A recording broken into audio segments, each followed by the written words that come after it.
নমস্কার, আমরা এখন আছি কাশ্মীরের পেহেলগামে। আজকে আমরা দ্বিতীয় দিন সাইট সিন বেরিয়েছি। পেহেলগামের প্রথম সাইট সিন আরু ভ্যালি। আজকে প্রত্যেকটা গেস্টকে নিয়ে আমি আরু ভ্যালি এসেছি। সমাধি আমাদের ভীষণ প্রিয়, সেও এসছে। বালবেগেটার সমাধির মুখ থেকেই শোনা যায়। দারুণ দারুণ ওয়াসাম দারুণ। তোমরা সবাই তরুণের সঙ্গে যোগাযোগ করো, তরুণের সাথে আসো।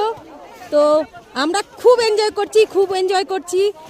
যেই ভয়টা পাচ্ছিলাম ঠান্ডার, সত্যি বলছি ততটা কষ্ট হচ্ছে না। তো বন্ধু বলো এবার কিছু। কোনো সমস্যা নেই, বরফে বরফ। যদি বরফ পেতে হয় তাহলে কাশ্মীর আসো, ভূস্বর্গে চলে আসো। কিন্তু আমরা সেটা এসেছি। হবে জানুয়ারি, ফেব্রুয়ারি, মার্চ। এরপরে কিন্তু নয়, এরপরে শুধু আপেল পাওয়া যাবে। এখন শুধু বরফ আর বরফ।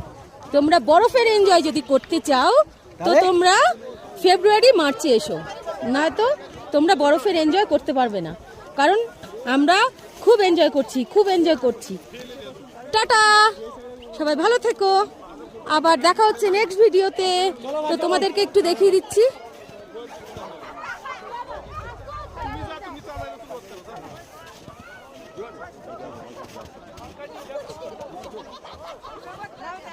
টাটা,